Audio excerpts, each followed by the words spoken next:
Welcome back, ladies and gentlemen, to our final day of G1 League Asian qualifier action. That's right. 3 teams have already qualified, only 1 slot remains, and today we're going to see who's going to take that final slot. It's Team DK versus Team Zenith. If you're watching this on Twitch TV, head on over to g1.2p.com, support the organizers, watch the stream through their website, at least leave it open. It really will help them out, and of course, check out the great content there, the interviews, the statistics, and additional information they put out there about the event. With all that being said, I'm LD of Beyond the Summit. I'm joined here by Winter, and this time around, Winter, Zenith, they're not using Miracle. They're using a different first departure player in Poisson, or Poisson. I'm never sure how to say his name, but there you go. Polozon. Polozon. Okay. Thank you. He's the mid player of their team. Like I mentioned, I don't know if I told you this, but it feels like they needed a natural mid player so that the roles of the other 4 players are untouched. Then they will be able to play better. Because XY was the mid player, and when they took in Miracle, Yamate has to play the mid lane, and Miracle has to play the carry. Yeah, now granted, sometimes we see other things, like Ice going mid as Invoker, for example, but generally it has been XY on the mid role, and, well, it's another day with Zenith played, Winter, and another day where Tinker gets banned. No XY or not, this team is just not going to get to play Tinker. I think that's pretty safe to say at this point. Yeah, the Chinese teams are taking no risk at all. No Tinker for Zenith. There's still X Freedom. He can play support Tinker, I think. I feel. He could. He won't now. Yeah, he's been playing support on like Timbersaw, Naga Siren. What else? Weird heroes. He can play any hero as a support. Yeah, he's a very versatile support player, and I think one of the more underrated players in Zenith, because you have all these flashy players, right? Like you have Ice, and even XY and Yamate, who are flashy and have their big followings in their own ways, and then you have X Freedom, X Pinoy, who just quietly shows up, does his business, makes things happen, even if it's as a support Tinker, something unusual, but we won't see that this game, of course. And over on the side of DK, I have to say, a revitalized DK, a team that looked pretty strong yesterday, taking down LGD International. RTK was not perfect by any means, but when his team needed big plays in the clutch, he really delivered and deserves a lot of credit for their victory there. Of course, he's probably the player on DK who... He's the Ice of DK, and Ice is the RTK of Zenith, where one game they're out of control, one game you're just like, what's going on with this player? And we'll have to see which one of those two shows up, the Jekyll or the Hyde. Yeah, he's either 0-10 or he's 10-0. And they go for the Queen of Pain again, which was his hero last time around. He played it in the safe lane. They ran an aggressive tri-lane Alchemist. He better not forget to skill his Blink first. I have a feeling we won't see that again today, assuming he's playing it. Now, it should be said, Super can take this towards the mid lane. It's a decent hero versus Dragon Knight, but ultimately, you're not going to completely keep him out of lane because he's got Dragon's Blood at the end of the day. Yeah, but it's still decent amount of pressure towards any melee hero. Queen of Pain can just pressure the melee hero a lot. Even though if he bottle cross, he will still have a very hard time in the lane against the Queen of Pain. And I think the last time that I actually saw a super Queen of Pain was the last season of G1 League, where I don't know if you recall that 80-minute game. But Super, yeah, I remember. Was basically 6-slotted. He almost outcarried a Sylar Lone Druid Bear with like 9 items. Burning was the Slada that game and he wasn't farming, and Super was the one farming. Winter, apparently your microphone might be off in-game, so if you could just try and turn it on, that would be great. I just turned it on. I forgot just now. Okay, sorry to everyone on Dota TV. Winter, he actually changed his mic from the one that he's using yesterday, since the one yesterday, even though it's a new mic, didn't seem quite as good. Shaking his fist. He is, but here we are. And on the side of Zenith, they will start banning out heroes that can tri-lane with the Shadow Demon, so they begin with the Juggernaut. Yeah, I think this game, most likely DK will have a passive early phase because Nyx Assassin and Shadow Demon can't really do a very strong aggressive tri-lane. Unlike yesterday where one of the games they started out as an aggressive tri-lane with the game they had Alchemist. They went for a tri-lane Alchemist, Shadow Demon. Can't remember the other one. But this game, I don't think they can do it. They'll settle most likely towards a Queen of Pain in mid lane and Shadow Demon and Nyx Assassin on the defensive tri-lane. If they do that, Zenith have been known to get greedy. They have run the Batrider as a support before, as a 4 position in the jungle, much like IG, We could see that here, in which case maybe our Dragon Knight takes the safe lane. We have maybe a support that scales well with levels, or even something like a Nature's Prophet sharing the jungle with him, and then someone else to take over the mid role. So for Zenith, if they want to get greedy, they certainly can. Do you think they are the most greedy team you have ever seen? No, I don't think so. But doesn't that have to go to IG? Because IG were actually tricked into being greedy by Zenith. Or, yeah, by Zenith. But I think Zenith is still... Consistently, yes. I think they're a bit greedier. Consistently more greedy than IG. In the Asia region, they're one of the greediest. Now, there's some North American European teams who could stake their claim to their own forms of greed. Dignitas. 5 seconds Fnatic as well. Pretty well known for picking lots of carries, lots of late game, and split pushing a lot. And Zenith are actually going to respect ban the Burning Alchemist. Oh, it does do pretty well with Shadow Demon and Nyx, it should be said. But yeah, Zenith has been always able to get away with all those greedy lineups because of the players they have. They have very good players, 3 very individually gifted players as their solo lanes. That's why usually if other teams run those type of greedy lineups, they fail. But Zenith, they are able to use their personal skill and carry the game through, even though they have a very greedy and weak lineup from the start. But they are able to hang on from the start, just from the player skill alone. And so we're going to see Zenith finish out their draft by banning out a Beastmaster. Looks like they are anticipating a Super Queen of Pain in this game, and or an RTK Queen of Pain, and then probably Super would take the Beastmaster mid, since a Beastmaster offlane against Zenith's heroes, Keeper of the Light, Dragon Knight, is not going to be able to do anything except stack Ancients, and Zenith are very on top of things as far as warding off the Ancients, so they clearly expect that it's a Queen of Pain heading to the safe lane, I think, and that the Beastmaster might go mid. And I think it's a smart ban as well, because DK showed the power of that Beastmaster the other day. The Aghanim's Beastmaster, when it gets late enough winter, it's just a guaranteed kill every time you roar someone. Yeah, I think they are going to do a defensive tri lane as well, Zenith. Because if you want to do a defensive tri lane, you ban up Alchemist. Because Alchemist is by far the most greedy defensive tri lane carry because of the Griever's greed. I think Zenith will be doing a Bat Rider jungle this game and a Dragon Knight solo middle. And DK are forced to ban out the PL here. Not something we've seen from Zenith really at all. But hey, they have Keeper of the Light. They could run the Dragon Knight solo mid. They could jungle the Bat Rider. And you don't really want to give a team Kotal PL if you can possibly avoid it. Especially when you're DK and you have 3 very spell-dependent caster heroes, and you're also a very defensive team by nature. So I think when you consider all of that, this Phantom Lancer ban is almost mandatory. Your Keeper of the Light plus Phantom Lancer just makes Phantom Lancer so much that stronger. If you pick Phantom Lancer alone, he's not that strong. The Keeper of the Light just makes his strength so much better. It's like Will without Grace if you watch the TV show, but we won't see that here, of course. We will just see poor old Grace, Keeper of the Light, getting off himself, changing genders whenever he feels like it. Won't have his partner in crime, but they will get a Sven. And with Zenith, again, this is a hero where we don't know if it's a support or a carry. Yeah, they could play it as a support. It really could go either way, and it just depends on how greedy they want to get. Yeah, if they want to be the most greedy, they run the Bat Rider as the jungle, Sven as the carry, Keeper of the Light as the main support, Dragon Knight solo mid, and they pick another offlane hero for Ice's Ice. Maybe a Darkseer. I don't know. Maybe even as Nature's Prophet. Yeah, that's bringing greedy to the next level. That is. And then you get Midas's on multiple heroes, and then you you get Midas on 3 heroes, Dragon Knight, Sven, and your Nature's Prophet. That's the EG strategy. And I gotta say, it worked for them really well in the last G1 league, the one time I saw them run it. Albeit against inferior competition, but on the side of DK now, we still don't have Burning's hero, and they go for Kunkka. Now, it's not clear if this will be Burning's hero. If it looks like the tri-lane hero, though. I think it is Burning's hero. So Burning Kunkka. An interesting choice. I'm looking at Zenith's lineup. Very tanky heroes when you count in Warcry, as well as the Dragon Knight's Dragon's Blood. But the Kunkka Cleave doesn't care about that. If you hit a creep, it ignores their high armor value. Yep. So it's a great way, potentially, to burst them down in the mid-game. But Kunkka is not a hero we see Burning play very often. Yeah, I think the main reason... I've seen them play it before in scrims. The main reason I feel it's because of the strength of the Kunkka on the tri-lane. They want to take the fight to Zenith. They're not going to do a defensive tri-lane with Shadow Demon Nyx, so that Zenith can't be that safe, being so greedy. I kind of like this decision.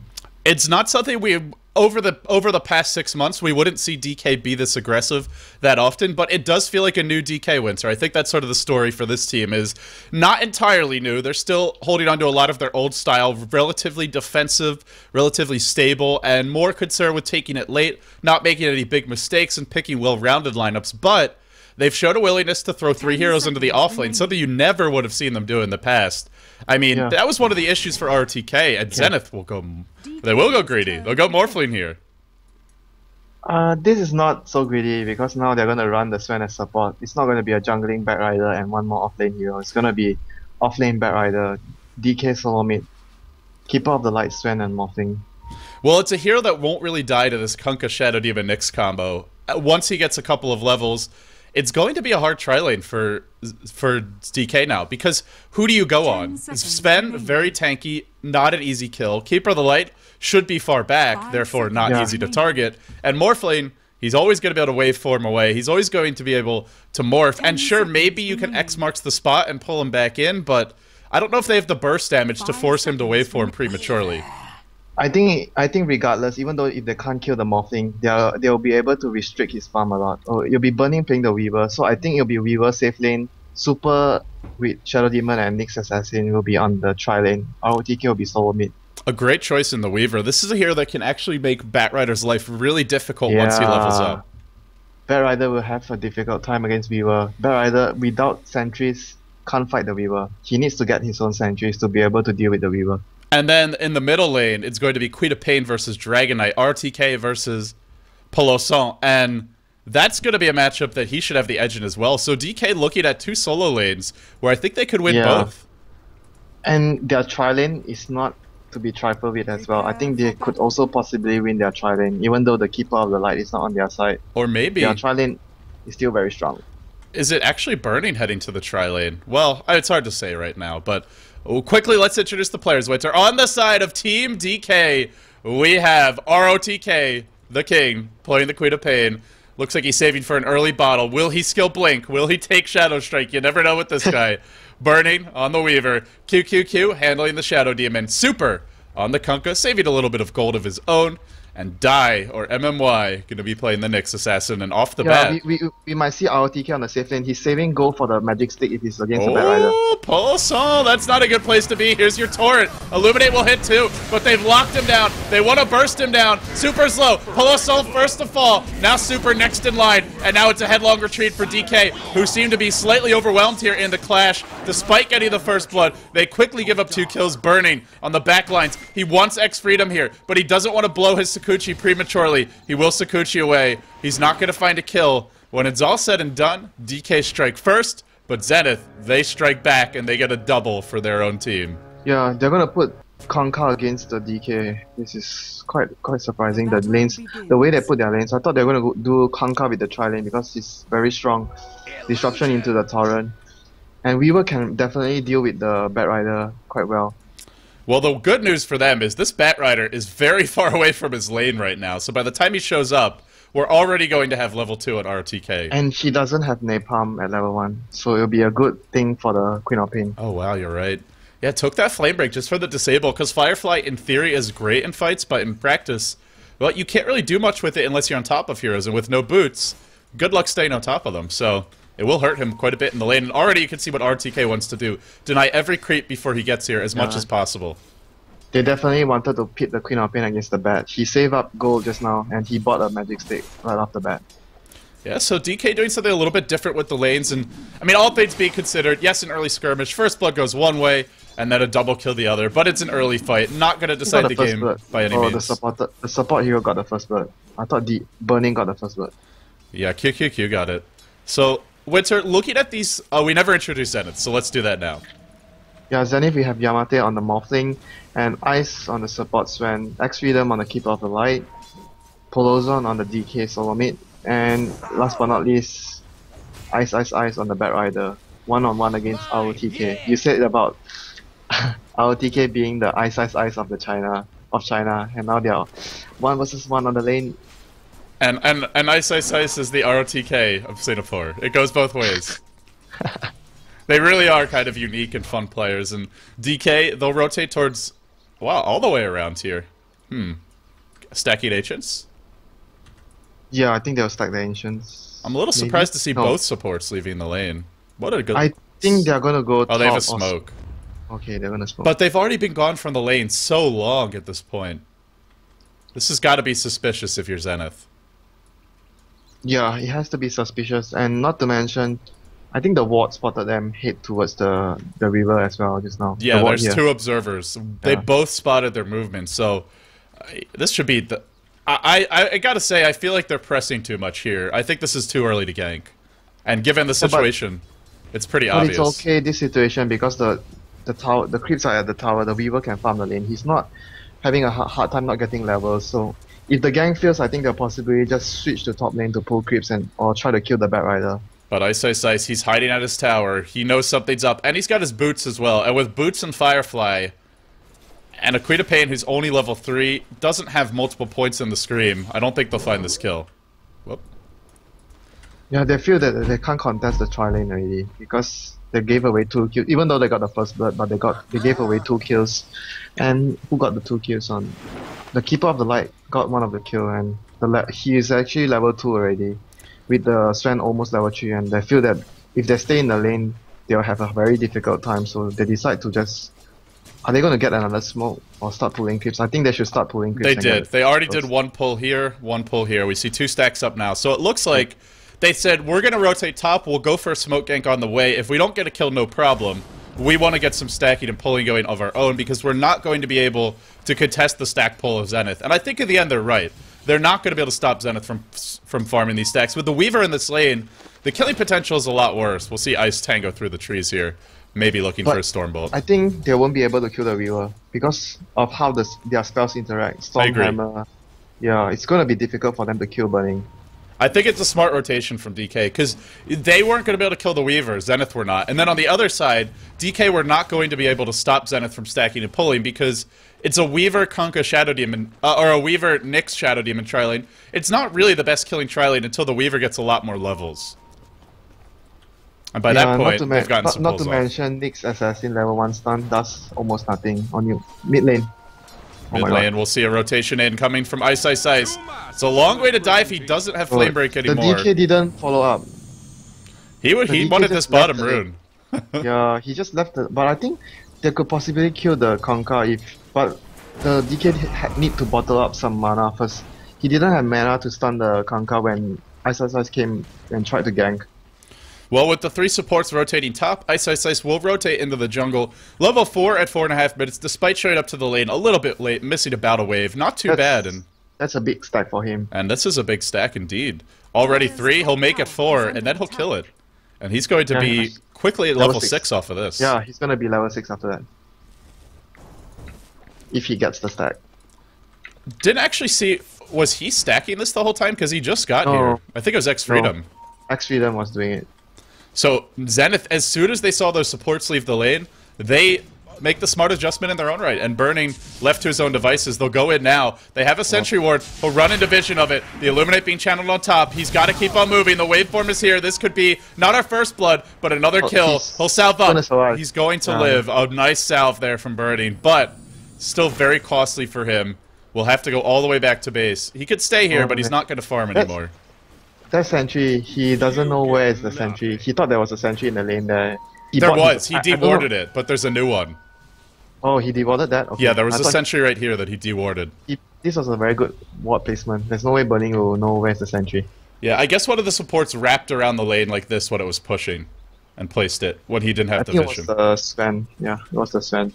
So middle lane, they've now settled into a Shadow Demon Kunkka dual lane. Torrent will be cast on the creeps.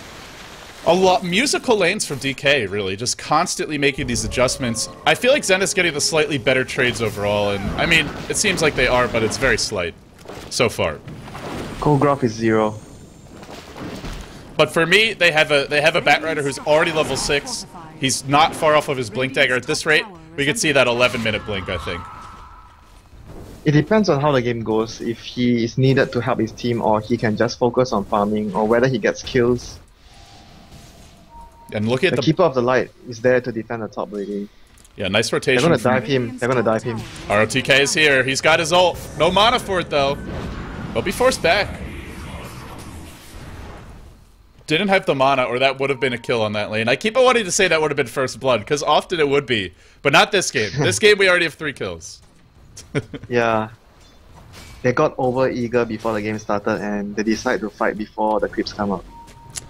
So the one concern for me is Morphling is free farming this game, and if it goes late enough, Morphling is definitely the hardest carry. There's really no debate about that. Maybe a Kunkka with a Divine Rapier can argue with that, but outside of that, Morphling will do the most sustained damage over the course of these fights, and Kunkka's splash can kill everyone in one hit. that's true. But that requires a lot of farm. A lot of farm to do. Not only a lot of farm, a lot of luck. Yes. Crit on the splash.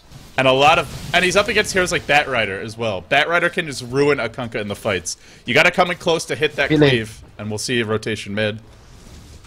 No stun there. Almost got the stun off. Just out of range once again. Super is phase boots, so that must have made it harder. Yamate's still free farming, and Burning's not getting much. Yeah, Burning is just getting good levels from the offlane. He's doing decent, alright. It's not like we can expect more from him, but it's just DK with Burning on their team. You expect him to get free farm. They normally prioritize it, but this game, they make what looked like a necessary adjustment, which is not trying to contest the pulls of the Keeper of the Light, something they probably couldn't do. But of course there's the trade where Burning, a player accustomed to having relative free farm, will not be getting much this game. DK, they've gotten farm on Super, they've gotten farm on RTK, and a lot of farm at that. But what can they turn it into as we approach the mid-game? Yeah, I think it'll be all on RTK's shoulder, whether he's able to make or break the mid-game for DK. Because he's been given so much space at top lane. Yeah, you invest a lot in RTK now, you expect him to pay it back later. Sitting on those agility treads, just chopping away at this tower. Yeah, he's been doing that yesterday as well. He's always putting it on agility threads, and when the fight comes or there's some situation where he needs to use mana, then he'll swap it over. I think you do more damage to the tower at this point if you actually have intelligence treads. But so I'm not sure why you would sit on them when you're not bottling. But not really a big deal by any means. Yeah, yesterday I said it was not very good if you rush an Orchid, but today I think this game where he had the safe lane to farm, it's actually very strong for him to get the Orchid early, if he's able to get it at the 15-minute mark around there. He'll have it fast too, and look at what his supports have done. They've created a nice little stack here, so he can farm the stack, he can get the tier 1 top, suddenly you have Oblivion Staff number 1, bottom lane, Ice is lurking of the trees. He won't find an opening in middle lane, a rotation in onto Ice, but look at that, fantastic positioning, no, oh! There was a moment where they could have gone, they have the boat, they have a level 3 cleave, actually has not maxed the cleave yet, he's gotten those 2 points in X, normally you'd get 2, you leave it at 2, and then it's a guaranteed torrent hit, if you time it properly. Some players even skip the ultimate, they don't get the ultimate that early, they get it later. The thing is, maxing the cleave is so good. Like, getting it level 4 as quickly as possible is just ridiculous, because it's basically every time you want to hit the creep wave, it's going to be a splash. At this point, it's still got the 7-second cooldown. Radiant's top tower is under attack. Yeah, I'll be looking to see what Super builds into as his first item. What item does he want to go for to be that mid-game force, or he wants to go for that late-game sort of build? I think he's going drums first. Yeah, drums is more of a mid-game choice. I mean, you can even get something like a Shadow Blade, which kind of does both. It gives you some mid-game punch, but it also scales pretty well into the late game. Just because, I mean, Shadow Blade, the way it works now is the bonus damage no longer factors into your into critical strike, so it's not as good for the late game splash, but it still gives you the positioning and a decent amount of damage. So that's something you really need as Kunkka is positioning, because he's not the most mobile hero. Yeah, it's not as good as before, but it's still pretty strong on Kunkka to get the Shadow Blade. Is there anything else you could see him going for besides Shadow Blade or drums? Because I feel like those are just the two we always see. Yeah, I think that's the best DPS item if he wants to go for that mid-game semi-carry build. Unless he wants to be that tanky build, tanky hero for his team, go for HP items, Vanguard type, I don't know, man. But I just don't see him. Oh, Ice. He'll get caught here, he'll get X'd, he'll get torrented, and that looks to be a dead Ice. Yep, couple of auto attacks from Birdie will bring him down. Yamate slides on in, slides on out. Nothing to see here. Birdie now going to get a nice big creep wave as that pull completes. Good movement from DK and the double damage run from Super. That made that kill very easy. Yeah, very good rotation there. They Oh. totally didn't expect the gang there. He's just calmly pulling his creeps, and I feel that DK has to make more rotations like this so that they'll be able to secure the map control, which is very important. Because once he reaches mid game, the Keeper of the Light has his ultimate to pull his teammates over here, up and down of the map, and the Bat Rider has a dagger. You're gonna find it very hard to go out in the lane to farm. Yeah, and the dagger's pretty much there. Ice, he's done a really nice job this game of not overextending, not dying. Something Oh, he has it already. Okay. yeah, something we saw him struggle with, actually, in the last series. When they played Bottom against lane. IG. And we'll see Super lurking bottom. I don't think they have enough to kill Yamate. They need more than these two. You need that third hero. Now they'll go in. Maybe with the Soul Catcher. The Torrent's gonna hit. The boat comes in. He will wave away. There was no X there to bring him back. Now the X is deployed. They have a Scream. They have an ult. They must get this kill. They will get the kill, and it's Soul Catcher. Soul Catcher secures it. But middle lane, a potential trade. Can they kill X Freedom here? You know he wants to die. He's looking for that Vendetta strike. No, they want to get greedy. Actually, it'll be a two-hero stun. A huge stun. And now the Torrent, the X combo under the tower. Poloso dropping quickly. One more tower strike, one more Kunkka cleave. He goes down, and X Freedom on the run. This could be 3 in a row for DK. 3 kills and the tower defended. He's got the phase boots. He needs this Torrent to hit. He's not casting it yet. Oh, never mind. Yes, he is. But he'll get the X off. They'll get the kill regardless. They defend the tier 1 mid. The top tower will fall. So Zenith always finding a trade even when they give up 3 kills. But they killed Morphling and DK, and you gotta say DK should be happy with that. Yeah, he got the timing of when the Shadow Demon disrupted the Morphling. I think he should have just used his boat first, because if he used his Torrent first, the boat will never have enough time to hit Morphling. But regardless, he still got the kill. It worked out alright in the end, and we see a flurry of towers fall in a matter of seconds as the top tier 1 is denied by Zenith, the top tier 1 of DK's goes to Zenith, and then the mid tier 1 of DK's is denied as well. So 2 towers down for both teams at this point. And looking at some increased movement around the map, I imagine. Ice. Blink Dagger online, Winter. We have not seen him get active yet. But this game, it's really... You talked about how it's RTK who has to really set the tempo for his team. I agree. He does have some backup and Die. Die's the other hero who can get active on that Nyx Assassin. But for Zenith, it's really just Ice who can truly be a fearsome force in the mid game. He'll smoke up now with Ice, and they're going to look for a kill. Ice everywhere. Are they going to get a kill? It's wishful thinking, really. If you're from Singapore, you're not getting any Ice. At least not unless it's from a machine. I think they're gonna see that Nyx. Oh, this is gonna be completely... They'll Firefly. Carapace. Oh, no, he Vendettas away. He had Dust, but too far for Ice to dive, I feel, and he... It seems like a good choice. Already a Shadowblade. Shadowblade on Super, and I believe the Orchid is almost out. RTK, he's got Oblivion Staff number 2. This is a big timey window for Zenith. With the Orchid coming soon, and the Shadowblade out and the Kunkka, and having a Nyx, it's not going to be very easy for Yamate, who is going for a Lincoln Sphere Winter, but it's not really that close to being done. Lincoln's is a very hard item to complete. It takes quite a lot of farm. Because he died, that's all. That's why it hurt him a lot before. If you can't get your Lincolns fast enough, it's gonna be very difficult. But in this game, I think that he has to go for Lincolns or not. It's just that so easy to be picked off by the NA and the X mark from the Kunkka. He just needs that Lincolns very badly. Oh, there's your X used after the Blink Dagger, or before it, I should say. So now they'll pick off Ice. His first opportunity with the Blink, not amounting to much, almost burning to bits there, but able to time-lapse out of the flames, avoids the necessary damage, survives. Now we need a quick reconnect from our Shadow Demon. But the first use of the Shadow Blade, successful kill. The first showing of the Blink Dagger accomplishes nothing. And another victory for DK. But still looking at the graphs, it's very even. Very, very good point. The Shadow Blade was actually a very, very good pickup there in this situation. He was able to initiate and pick up the Bat Rider. So who do you favor at this point, Winter? DK, it feels like they have all the momentum in terms of finding kills, in terms of a little bit better map control. Looking at the wards, it seems like there's a slight edge going their way. Not an overwhelming one by any means, but a slight edge for them. But it's even in terms of gold. It's only a slight lead in terms of experience. And ultimately, Morphling probably is the hardest... I mean, almost certainly is the hardest carry in this game if it comes to a 1v1 fight later on. Who do you favor? And for the team that you don't favor, what do they need to do to come back into it? I think the situation now favors DK a lot because their heroes are more mid-game centric. Queen of Pain, Nyx Assassin, and Konka.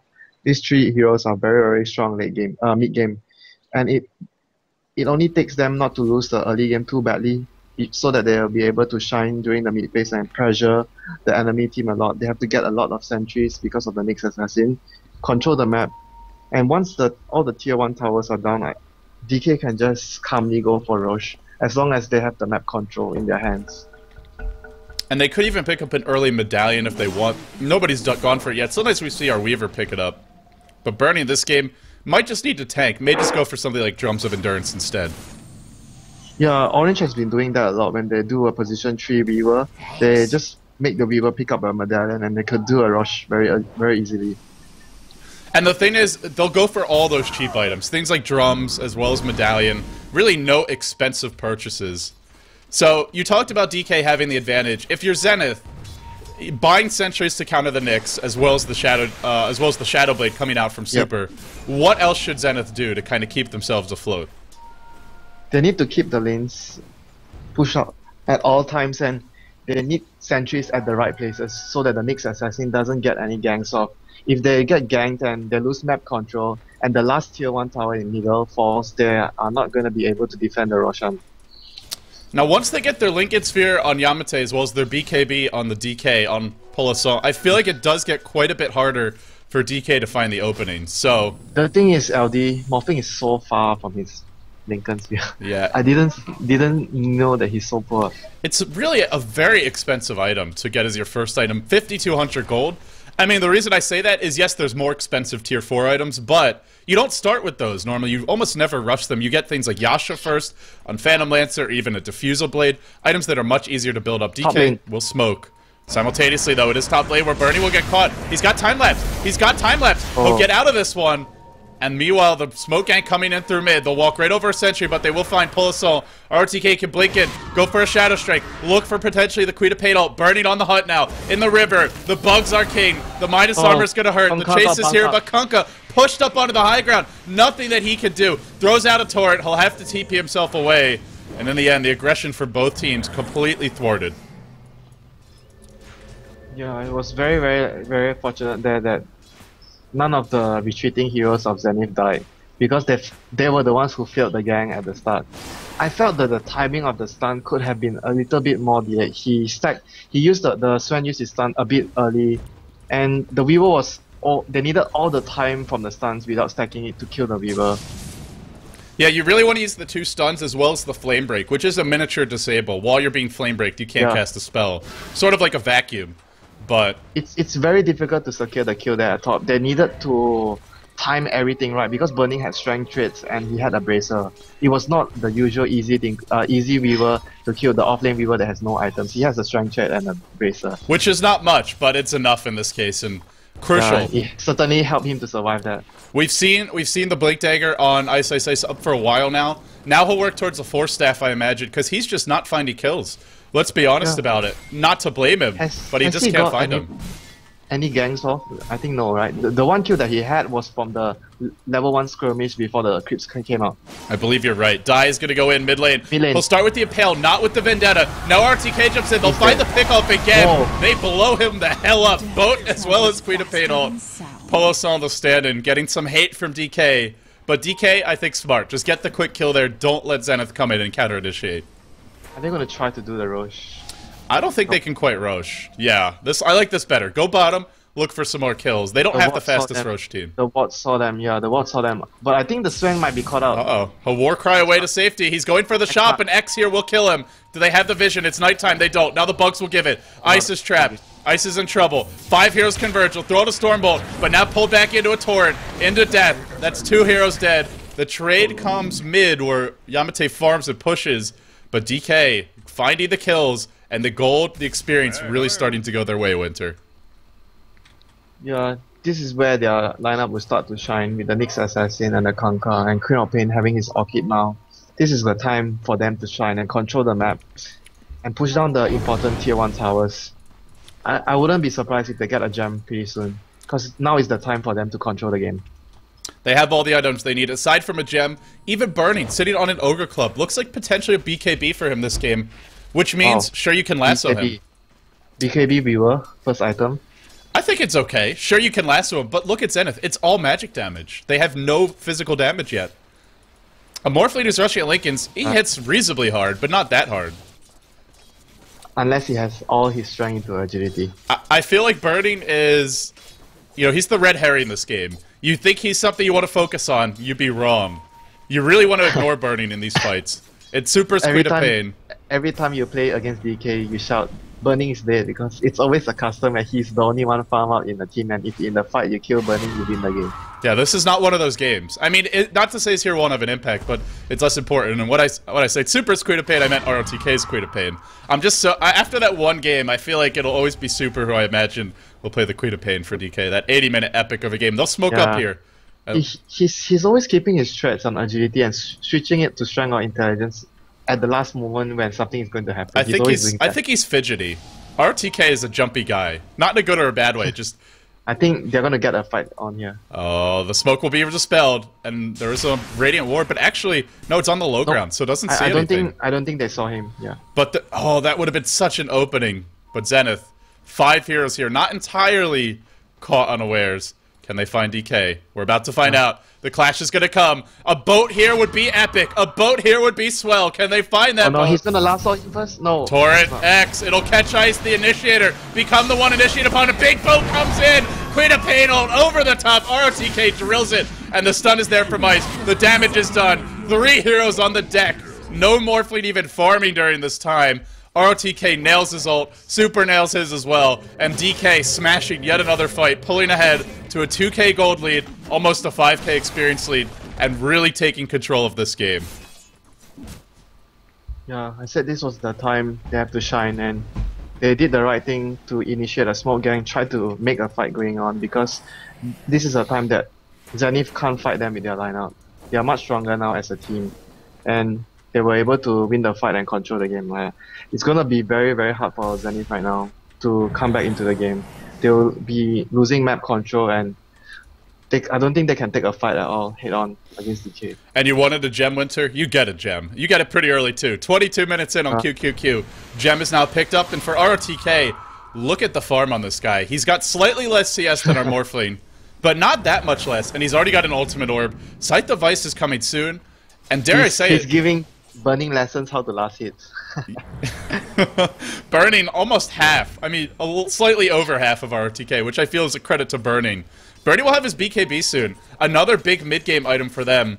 And you gotta feel like DK, the next fight they win, they're taking tier 2s, and they're probably taking Roche. So Zenith really cannot afford to make any big mistakes. They have to keep all the creeps over the river with their heroes, split push, keep off the right recall anyone who's been very deep into enemy territory, and Bad Rider has to stay off the map to try his best to get any sort of pick off, even the supports. If you can kill off the Shadow Demon with a gem, that will be very huge for them. And I feel like this is a game where, because DK have had this good start, and because of DK's heroes, Morphling can just be blown up. You have an Orchid, you can remove that Linken's with a Shadow Strike to start, or even so they get Disruption, a Purge. Then you Soul Catcher him, you silence him, and even if he's Strength Morphing, you probably have the burst to kill him. If he's not, it's an easy kill. So it's one of those games where Yamate needs like 3 or 4 items as this game progresses. He's going for Black King Bar, so it's gonna be a Linken's plus Black King Bar Morphling. No damage. All the defensive items only. You get a little bit of damage, but not much, and we'll see a smoke here from Zenith. Ice leading the charge. He hasn't found the openings, but will he find them this time? RTK is in Viz mid. He'll reveal himself now. They want to go on him. A quick silence here could be costly. There's your lasso. There's your lasso, but the boat could be here. It could hit too. In comes the torrent. It's Ice who goes down first. The disruption. Disruption turns RTK around. Now he chases Pulse Assault. Forced to TP away. 1 will fall. 2 will fall. And they're right next to Roche. Maybe they go here now. Yamate pushing in bottom lane for all he's worth. They'll rotate bottom. They'll defend their tower. There is no replicate up. They could maybe look to go. They won't. But they get another fight going their way. And that time, Zenith got the jump. But it was Shadow Demon. Turned the fight around. It's very hard to jump on those heroes. You have to, as a Bad Rider, you have to aim the Shadow Demon first. Or not, he's going to disrupt whoever you target. But at the same time, you have to worry about the boat. Whoever you lasso and pull, there's always a boat there to save his teammate. So it's very difficult to initiate as the Bad Rider. It was a good initiation, I felt, but they didn't know where the Shadow Demon was. That's what made it dangerous. And in the end, DK, a team who, what really separates them is their defensive capabilities. A team that doesn't get picked off too often when they're playing effectively. Even when they lose, they usually just lose kind of a war of attrition. You don't often see this team giving up 10, 15, 20 kills or, you know, completely falling apart in the fights. It's more a hero gets picked off here or there, they slowly lose vision and map control, and then eventually they lose in a siege. But this DK team, not going to give you too many easy kills in Zenith. They go for one again, they can't find it. Yeah, they can't fight anything head-on right now. They have to smoke, head to the side, or try to find an opening that is not from the frontal assault. If they go from anything in front, they... Super finds the replicate, thinks it's the real Keeper of the Light. Yeah, as I said, they can't fight from the front at all. If they go face rush and head into DK lineup, they're just gonna lose. Yeah, you don't want to face rush into that boat. That hurts. This is not a carnival boat. This is a big bad boat. It's a ghost ship. It hurts. It's a ghost ship, yeah. Cocoa rum ship. Yeah, Kunkka may be enjoying his cocoa rum. You should not be. It's not for you. It's for him. And speaking of that, Kunkka, Super, almost has his demon edge. This is where Kunkka starts to get scary. That Daedalus, Winter. That Daedalus. Look out. This could hurt. Are you going to celebrate if the Kunkka kills the whole team with one crit? I always celebrate if Kunkkas kill a team with one crit. Even if it's my team, I'll still throw a little celebration. I'll rage, but I'll also celebrate. It's a fun hero. And Ice, we just haven't felt his impact this game. Yeah, he has so far done very minimal stuff for his team. We actually haven't felt his impact since XY has gone on vacation, I feel. Ice, not to pick on him personally, but it just seems like without XY on the team in these games, they just haven't quite found the magic. XY is one of the main commanders in the team, controlling the team movement and etc. He's a very important core member, and our TK has a Hex and an Orchid now. Ouch. And Morphling? Well, not safe any longer. Sure, you've got your Linkids. He'll have his BKB soon, Yamate will, but I think he will even start to lose a man fight versus almost any of these carries from DK, aside from maybe the Weaver. But with all these defensive items, they'll help you survive against the burst. Maybe they're necessary. They won't help you win a sustained damage dealing contest. The Kunkka is going to out DPS you, especially when you consider there's a Shadow Demon on his side who's going to be looking for a Soul Catcher on you, a Purge on you. As defensive as Yamate is gone, this team needs damage. They need it badly. And where is it going to come from? Dragon Knight going for a BKB. Polisson still doesn't even have it. No additional items on Batrider. No Scythe of Ice anytime soon. Even going for a BKB. Not going Force Staff this game. Zenith, I just feel, Winter, they don't have it. They don't have the damage this game. They only have the speed pushing power in the form of the Morphling and the Keeper of the Light. That's all they have. If you're just tuning in, this is Game 1 in a best of 3. It's our final match of the G1 League Asian Qualifier. And the loser of this match, they will be one series away, but they'll be going home. They will not move on to the LAN finals. Will it be DK who fails to advance, your second place team for the last season of the G1 League? Or will it be Zenith, who didn't make it last time, but looked very strong throughout the groups, were one of the teams. I think a lot of people looked at Zenith and said this might be the second best team in the whole Asian qualifier, but here they are, looking like they may drop Game 1. Not out of it yet by any means, but definitely in the defensive posture, definitely not controlling the tempo any longer. Ice is looking for those big solo plays. He wants Burning. I really don't think he's going to find him yet. No, just farming, I guess. Trying to create some space. He might be in trouble. There's a Hex and Orchid on the Queen of Pain TP coming in. And they're hunting. It's just Ice trying to create a little space for his team in whatever small way he can. But it wasn't much space. Just trying to draw the attention towards him. That's why he was playing so aggressive. But the Daedalus, Winter. The Daedalus. It's coming soon. And you really got to worry about DK. Even a hero like Dragon Knight, that armor won't save you when he's hitting a creep. It won't help you one bit. Something we talked about earlier was this is a game where Kunkka can really have an impact. He's a great counter hero to a lot of those high armor based carries.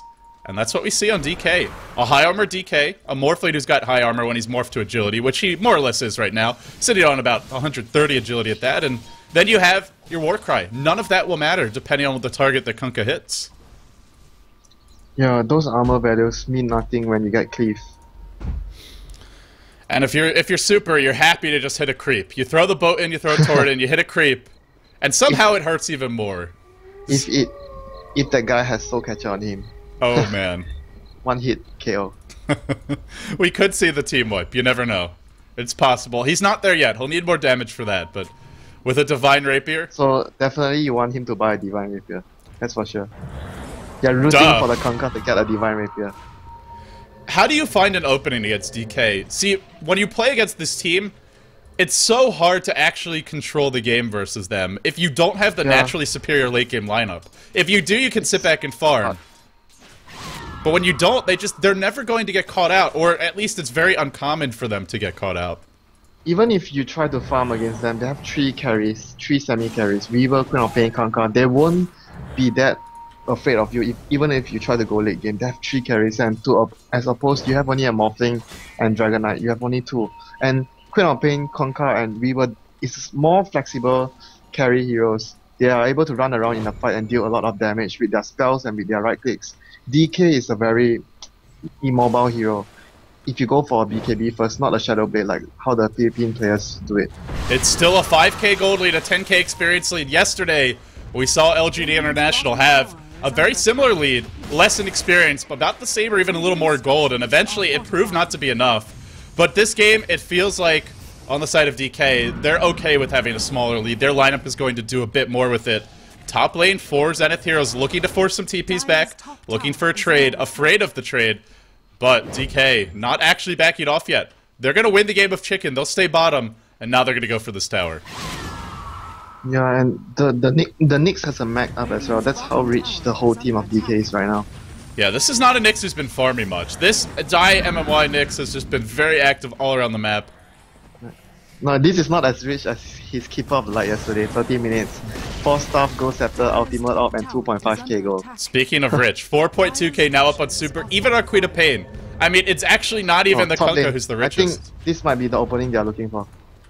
Well, but he's got Aegis, and they've got other heroes with TPs, so you might be able to blow his Aegis. There's no TP on Shadow Demon, crucially. Maybe they'll go. I think they might want to take his Aegis out, I don't know. They want to get him with this next wave. That looks to be the plan. It's gonna be risky though, LD, because if they don't kill him, he has a Orchid and a Hex. He can turn around and kill this Bat Rider, no question about that. He's just gonna annoy them, burn the clips, and get out. Meanwhile, 4 heroes head towards bottom lane. The Vendetta gank is coming. Yamate has the BKB. No replicate online right now. Something you generally want to do with your supports. He has to run. Oh, he's in trouble. I think if you're Die, you just start with an Impale here. Let's see if he does it. He will. No, he gets the Vendetta hit first. He gets it off, though. And Yamate just gets exploded. Absolutely exploded. That's without the Daedalus. Wow. There's 4 heroes there. There's no chance for him to escape. Yeah, couldn't even pop the BKB, and there was like that 1 second where you hit Vendetta, then you throw out the Impale, but it's a tough window, and Yamate not able to find it. I thought he would do the same thing like you said, just use the Impale without the Vendetta hit, because Morphling, if he has fast reaction, he would just use his BKB. It was the same situation like yesterday when we were talking about Misery. He just used his Impale, and he didn't want to use his Vendetta hit. I forgot on what hero that has BKB. He was afraid that the hero would BKB and run out. It was a Dragon Knight as well. Shadowfiend and Nyx Assassin ganking the Dragon Knight. DK getting closer and closer to a Game 1 victory in this best of 3. The winner goes to China. Well, stays in China if you're DK, but goes to the LAN final. Zenith, they would get the free trip there. Yeah. I'm sure Ice could enjoy a vacation, but he wants his Chinese trip. RTK, he'll pop his Aegis, really cutting it close. There's like maybe 20 seconds left on that. But he'll get a free fountain trip, and now they'll work on the tower. I think he's been listening to your math calculations on cast all the time, where you don't mess up with your calculations. Well, that's what your support players are for. Write down the time. The tower goes to Burning. Burning? Now a Demon Edge up. He's been barely farming all game compared to our normal expectations for Burning, yet he still has items. That guy is never seen with no items or very little items. He's actually even with Super. The only hero that he's not farming as well as is, in fact, RTK. RTK is almost keeping up with Yamate's Morphling. That's pretty hard to do, but he's mostly been farming this game. He has a Shiva already if he wants to. Jesus. Jesus. You know, you know when I look at the Queen of Pain that goes Orchid first, then makes a Hex, then goes to a Shiva, it reminds me of someone I know Who would that doesn't be? like to go BKB or any sort of HP either, Smooshy. But Shiva's in this situation, he would always go Shiva when the enemy team has a lot of right click damage where he wants the armor and the minus attack speed aura to deal with those right click damage. And if they give him the Aegis, then he doesn't really need the BKB anyway, and I imagine they will give it to him. With the amount of farm he has, he's going to do more in the fights than anyone else. He's the boss in this game now, not Burning. RTK is the king. Burning is just going to be the Frodo to him. We'll see if they go here. But Burning is the small pawn right now. The king is RTK. Yes. The Aragorn of this game is definitely RTK. Top lane, we'll see some TPs out from Zenith. They draw some rotations in from DK. MKB now up on B-God. On Burning. Getting fat. And Roshan number 2 is coming soon. And I think once they get this, they're just going to go for the base. Yeah, they're just going to go with the Aegis, the next Aegis. They're up by 10k. They're for 12k. They're up by 14k experience, 12k gold. And on the side of Zenith, still, the question remains, where's the damage? An ultimate orb up in Yamate. Still no big damage items. No Ethereal Blade. Not even a Manta style. She's going for a Manta now. This is probably the most defensive possible build you can go on Morphling. And he still dies when he gets caught. Yes, and he dies quickly. It defeats the purpose of going this item build. And there's just no pressure on DK. I feel they can be almost as aggressive as they want. Who's going to kill you? Especially, maybe RTK can die, but when he's Aegis, he's not worried about that. And you always have the Shadow Demon. You're picking on RTK. He's not the one that's easiest to die now, LD. I would say so. Burning has a BKB. Kunkka's not going to be in the front lines. Shadow Demon. Well, yeah, I mean of the carry heroes. Oh, okay. Well, Yeah, who cares about the Shadow Demon? No offense, QQQ, but your contributions in this fight will be disrupting a teammate. That's about it. But his disruption will be important. That's true. To nullify the last one from the Bear Rider. And the thing is, RTK is going to have the next Aegis. They're definitely going to give it to him. I just can't see it any other way. So then he can be aggressive. Weaver is a BKB, so Burning can be aggressive. And there's not many ways to punish that. Again, sure, sure there's a lasso, but not that much physical damage. They're going to look for a fight now. They're smoked up. Zenith. Roshan isn't up yet. Maybe they're thinking we'll get the tier 2. DK will either come to defend or just give up the tower and go for Roche. But DK are actually smoking top, and Zenith backing up, starting to feel a little bit worried, a little bit nervous. Yeah. They should be. You see no one on the map. Burning's on the move. As usual, he's the one that's not afraid. I got this, guys. I got this. He's gonna go to the creeps, burn the creeps, blink somewhere, TP. Going for the highest possible cliff. No, he doesn't have a TP. He doesn't have a TP. Oh, ice. Did they see that? I don't think so. Know. They had vision for a second, but it looks like nobody clicked him. Or they just don't care. Like, ice, stay there. Fine. We're gonna go farm. Yeah, they're just gonna go for the Roche. The Roche is gonna be up soon. Our Kunkka is now cleaving when he crits for about 740 damage. And looking at the HP of a hero like Morphling, that's about half his HP. Again, not reduced by armor. DK, about a third of his. I'm actually quite surprised that you want the Queen of Pain to take the Aegis. I thought you would want the Kunkka to get the Aegis so he can go for the Divine. I just think RTK does more over the course of the fights, though. Like, he can blink in Shadow Striking heroes. Unless Super is lucky. Unless he's lucky. Yeah. But this way, RTK, he's got a Hex and an Orchid. You want him to jump in. You want RTK to just jump in, start the fight, and then if he dies, no problem. And speaking of jumping in and starting the fight, our Nyx Assassin Dai, he almost has a Blink Dagger. So then it doesn't even have to be RTK. Then it can be Dai who goes in first. Yeah. Arsasas is still at the top lane. He's finally got his TP. His journey around the world. All the way through the trees. But wait here. Oh, I think they saw him. Oh. Looked like he maybe even wanted to go on Burning, but that would have been a little bit risky. Mid lane, BKB on Yamate forced out so that he won't be pulled back in by the X. That will prevent X from removing you to your previous location, but forced to blow his 10-second BKB charge. He sat on that BKB for probably 20 minutes. Not that long, 15 minutes. And, well, he finally uses it. I don't feel like it accomplished a whole lot, but hey, he lives. I thought that he was better off going for a Manta straight up so he can push faster and have much more damage in the fights instead of going for Lincoln's BKB is such a huge investment and it's all defensive items. And the BKB, you get it to fight, but it's not like Zenith wanted to fight at that point.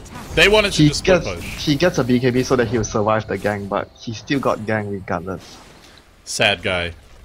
And they'll get the tier 2 top. DK, now Roshan is theirs. They'll head back for it. They have the map control. Zenith may contest this, but it will be a very difficult contest at that. I don't think they can.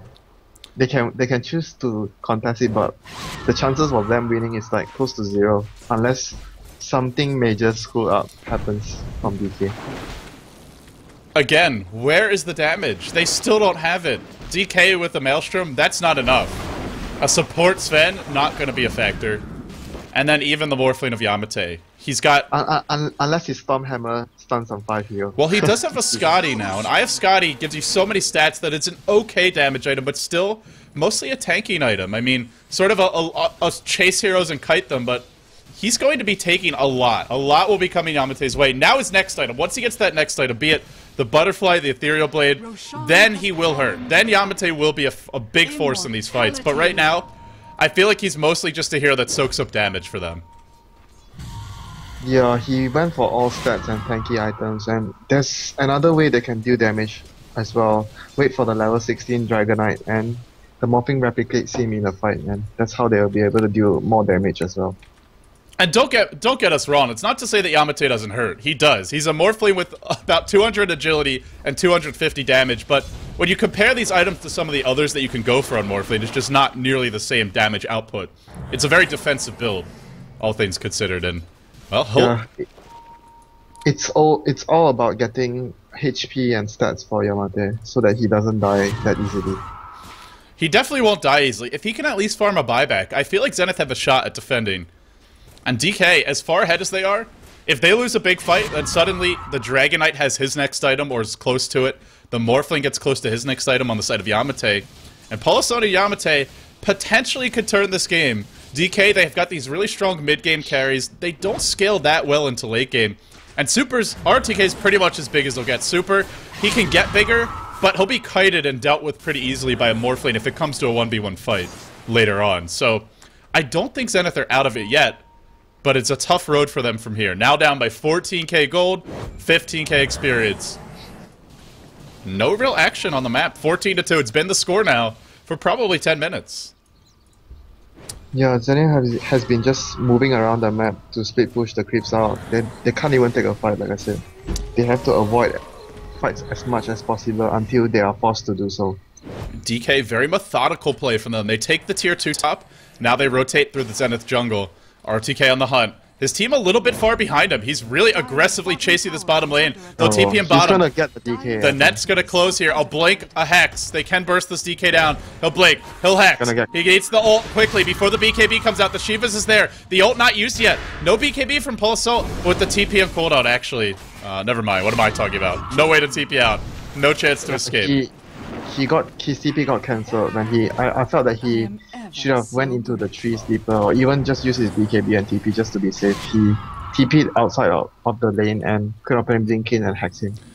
Yeah, normally in that situation you have to blow the ultimate, because usually they'll have their TP available. They'll BKB, they'll TP out, but there wasn't available. And Dive really using that Spike Carapace well, denying X Freedom and doing a lot of damage to him. They'll look to push this tower down. Illuminate going to be channeled again. Spike Carapace still cooling down, but they've already gotten into the base, and now Super with a heart. He'll be in the front lines, burning. He's got a Demon Edge of his own. Top lane, it will be Yamate split pushing for all he's worth. He'll get the tier 2. I don't think they can win this base trade. Maybe they can with Blinding Light, Flame Break spam. Everything being thrown in. The MKB up on burning, though, means he doesn't care. Carapace once again from Die. Really being a nuisance. And now the tower's going to drop. Zenith, do they just give up the racks here? It looks like maybe that's the objective. Give up the racks, try and get a tier 3 for the trade. Yamate, still not back yet. Being recalled? I don't think they'll fight. They'll just. They can't recall him anymore. They can't. So they give up Rex. They work on a tier 3. Try to fight. Oh, they'll get RTK, but he's got the Aegis. Ice jumps in, doesn't even get him. He gets blown up. Now comes RTK. Vengeance on the hunt. Looking for it. Bernie will time lapse back out. The boat comes in. Super really being kited in this fight, and RTK. He'll come back. Yamate is here. Trying to win the man fight, and the dragon versus Wow, they're actually going to win this fight. The Queen of Pain ult, not quite enough. Yamate winning in the sustained fight, turning it around. DK overextending a bit here, still trying to fight, but they really need to run. The waveform over the top, getting 3. A buyback force. That was actually 4 dead. That was a team wipe. The buyback from ROTK. They get the melee racks, but they wipe in doing so, and they blow their Aegis. Gotta call that a huge win for Zenith. Yeah, the thing, it's getting later into the game. Morphling is getting much more stronger than all the 3 core mid-game carries of DK. But I think the main reason they lost the fight was they went in too deep there. They should have just backed off after the first few kills, but can't really blame them because they were in such a cruise control of the game. They got overconfident. Yeah, had they just backed there, what was going to happen? I mean, Zenith they can't chase. They can't chase at all. The only way to chase is their Blink Batrider, and he was dead. So if DK wanted to back, there was literally nothing stopping them except themselves. And in the end, DK proved to be their own worst enemy in that fight. Giving up a massive... I mean, now we're going to see that next item. It's the Satanic recipe for Yamate. Completed Satanic? Okay, now that fight feels really bad. Now it feels really bad. Going to be like standing there and hitting everyone right from now on. When he gets the Daedalus, which I imagine will be his next item, maybe a Butterfly, but I think the Daedalus... I think he'll go for Butterfly. Well, either way, whatever he gets, now he's scary as hell. And maybe not, because Burning has MKB. He's got 3 lives, Winter. He's got a BKB life, a Lincoln's life, and then a Satanic life. Plus, all of the traditional escape mechanisms of a Morphling. The waveform, the strength gain, as well as the replicate. I think I would like to see him have a Manta style, to have more damage, and his illusions hurt so much because of the stats. And they'll have a billion HP, even if he's fully agility morph. Look at him now, he is fully agility morphed. He's got 99 strength from items. That's just from items. 1 base strength currently active. And DK, maybe they haven't cracked Zenith just yet. Wait till he gets his Manta, he's gonna have another 15 strength. They gave him that Satanic. That fight gave him like at least to a 2k, 3k gold there, and as well as going for the trade. That was the other thing, is he did get the tier 2 top, got a bunch of creeps during that time.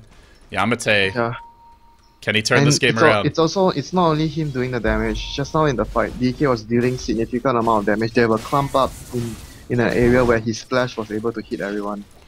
Well, Burning, he's gone for a Daedalus, so look at this courier, sitting on like 7k worth of items. He's got Daedalus MKB. Alright, Burning needs to tank up now, but he will hurt the backlines a lot. He gives them an additional... And he's their most mobile carry after the Queen of Pain in these fights. And Super feels like he's not doing much. He was getting kited very easily between the Scotty slow, the Frost Dragon slow, the stuns from the DK. So Super seems like a non-factor in the fights. Yeah, he's getting kited a lot. I think he has to be very patient on when he uses his Ghost Ship. That could be a very, very vital role in the fight, whether they can win it or not. Not even for the stun, just for the Coco Rum. The Coco Rum can completely turn a fight. The Rum helps them even more than... They can disregard the stun damage, the damage from the Ghost Ship. They just need the Coco Rum to help them survive. Yamate now gonna farm those Boots of Travel and that buyback, I imagine, up to 2k gold. Before we see the Manta style. I feel like this is a game where well, yes, you have Keeper of the Light, so maybe you don't need it, but we'll see if he goes for it. Burning now, up to a Daedalus, BKB, MKB, all the damage in the world, but very, very squishy in spite of that BKB. If he ever gets lassoed, he will die to the Morphling, even maybe to the Dragon Knight. And Super now? One stun, he's dead. The one stun is all it takes. But DK, after that one mistake, playing a lot more conservatively. You can just feel that they're a little bit scared right now. A little bit worried about making any more mistakes. And they know with that third Roshan coming, if they lose a fight now, 3 minutes before Rosh, Zenith will get all the map control back and might even just be able to sneak the Rosh themselves. Yeah, if they get the next Rosh, I think the game has been completely turned around with the next Rosh. Right now, DK has to be very patient, no more mistakes, and they get the next Rosh. Even if they get the next Rosh and the cheese as well, things would still be in favor of Zenith because the Morphling is too powerful right now. They need hexes, one more hex to deal with the Morphling, I think. Yeah, and that's the thing, is if they have 2 hexes, they can burn him down. I feel he's not immortal by any means. That last fight he looked immortal, but that was because there was no ghost ship stunning him. There was no Kunkka cleaving him because the Kunkka was already being kited. There wasn't a purge or a soul catcher on him at a crucial moment. They didn't get a Nyx assassin stun off. If they get some stuns or hexes, they can kill him. That fight, LD, he came at the last moment. After they dropped all their spells to kill the frontline heroes, he came in at the last moment, which is the best thing to do as a Morphling, and he cleaned up everything. Yeah, and it was kind of gifted to him because DK just dove the base. Yeah, they didn't want to go back because they were just so confident of the position they were in, and they just wanted to go for kill after kill after kill, and they totally underestimated the power of the Morphling. Although this Dragon Knight is strong, I don't really feel he's going to outcarry anyone on DK, so if Morphling dies or if Morphling has to book it for the base, then the rest of the team will have to retreat. As long as DK has one support and one carry alive, they can deal with anyone else on the side of Zenith. Let alone if it's two of their carries. Unless the game goes too long, and as the usual saying goes, the Morphling is running out of item slots and they have 3 carries to go full item slots. That's very true, and what are you going to do on the side of Zenith? You can maybe farm some Scythe Devices, but X-Freedom, just close to an ultimate orb now, and Ice is poor. I mean, this is the support Sven for you. Just does not farm. Up. They're going to contest the Rosh. The Rosh is going to respawn. They're going to try and fight. If they get a good opening with the last soul, they're going to win the fight. Yeah, they don't have to force. I think they're going to win this fight. They're going to catch out the Nyx. They're going to catch out the Nyx right now, but he gets the Carapace off, so he stuns out that Bat Rider. The boat is coming, I think. Where's the boat? He gets it off now. The boat is here. The Queen of Pain is here. Disaster for Zenith, it looks like, but Yamate's still alive. Yamate's doing work. He's not being focused. He's being entirely ignored this entire fight, but now forced to waveform away. Yamate's still being ignored. RTK chasing that Sven, and now it's Yamate versus 4. Can he win the fight by himself? He's got the replicant. He's actually being burst down quickly. He's dying fast. He's satanicking up, but it's not enough. He'll go down in spite of it. Triple kill for Birding. They ignored the Morphling, and that was the one thing that looked like it might cost them the fight, but in the end, Yamate just couldn't do it on his own. I think the fight went their way was because of 2 crucial things. The position where they went in for the Nyx Assassin was so good for the boat to hit so many heroes, and the disruption from the Shadow Demon was very good to keep his teammate alive. The boat was cancelled there for a second. I'm not sure if Super cancelled it or if it was Sticky Napalm just slowing down his cast animation, but it looked like he had the perfect opening, but he still found one in the end. And now he's going to pick up an Assault Cuirass. I believe it's almost complete. Just needs the Hyperstone. Wow, that's a big fight for DK. He needs a bit more for that. But I thought you were going to say something like you're disappointed in Super for not going the manly item. Oh. I'm not disappointed. I mean, this game, he kind of does need to tank, because he's going to get kited. Even if he goes BKB, it won't help him, because the Frost Dragon slow as well as the Eye of Scotty slow, they both go through BKB. So. I think you're going to be sad. No Divine Rapiers this game. It's a risky game to go Divine. And they also forced out a Yamate buyback that fight, so 4 minutes where he's got no buyback. If he dies, Zenith are screwed. They're absolutely screwed without Yamate. We just saw what happened in the last fight, was everybody else just explodes. Yamate's alive forever, but he's fighting 1v4. Hexes come off cooldown, Orchid comes off cooldown, Soul Catcher comes off cooldown, something comes off cooldown, and then he's going to lose that 4v1. That's why I said he needs one more item to be able to take the fights, like a Manta, so that you can disjoin some of the spells of you and deal a lot more damage. He is not dealing enough damage just now in the fight, just because of the fact that his teammates were all down and he was the only one there. That was a great fight. A crucial fight for DK. They get the Aegis, they get the cheese, they get the map control as well. Looking at the map right now, I mean, I'm talking about serious map control. This is the team with the Keeper of the Light and the Morphling, and they are hemmed into their base. They have no vision. It's not safe for Zenith to leave. Even this Morphling, even Yamate pushing on the map by himself, very dangerous, because if he gets picked off with no buyback, they lose the game. So he can't leave, which means DK can just go straight down mid, and it looks like that's what we're going to see now. Yeah, and they have 2 4-stars completed on their supports as well. This will prevent further kiting from Zenith, and it's going to be very useful against the target that got lassoed.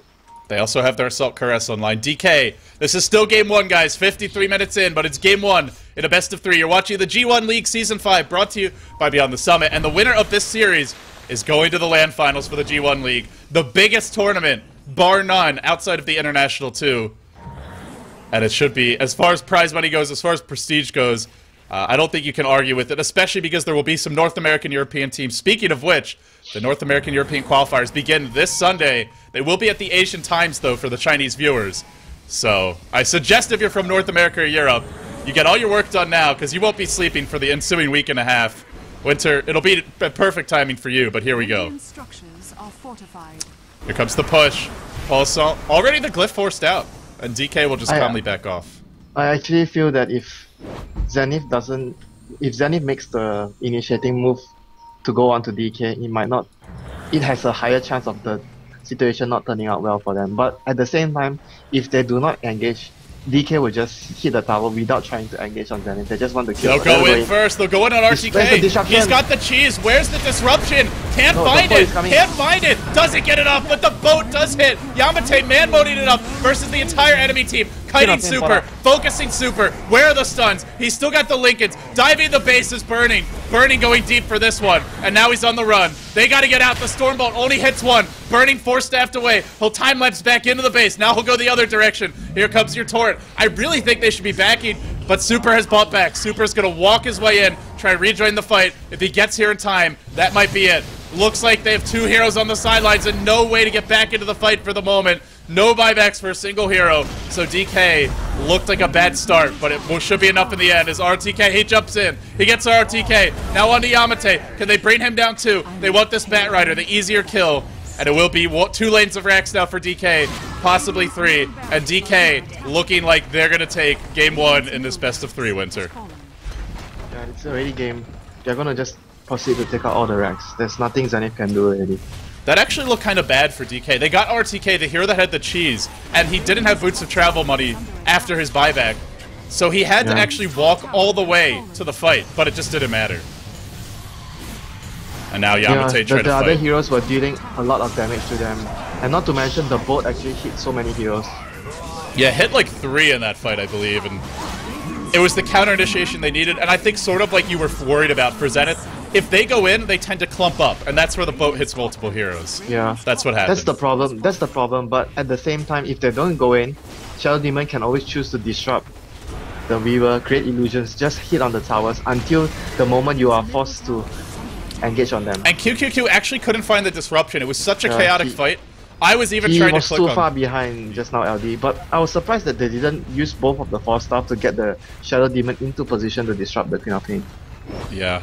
Well, in the end, we'll see a 4-staff used now, but it doesn't really matter. The throne will die, and it will be DK taking game 1 in the best of 3 versus Team Zenith. You're watching the G1 League Season 5, brought to you by Beyond the Summit, and of course made possible by 17173.com. If you're watching this on Twitch TV, you're doing it wrong. The organizers are keeping a close eye on the viewership and traffic on their English coverage website. Lots of interviews as well as the stream to view over there, g1.2p.com. Go check it out. Watch your favorite streamer for these games. The Asian qualifiers for the G1 League are almost done, but not just yet. In game 1, it will be Zenith who dropped the game. They'll be down 0-1, but they're not out of the fight yet. This is the team that many had as the 2nd place overall in the entire Asian qualifier based on their performance in the group stages, second only to IG, but with XY not playing, they dropped this first game. Can they bounce back? We'll find out next. I'm LD, he's Winter. Stay tuned. More action after this.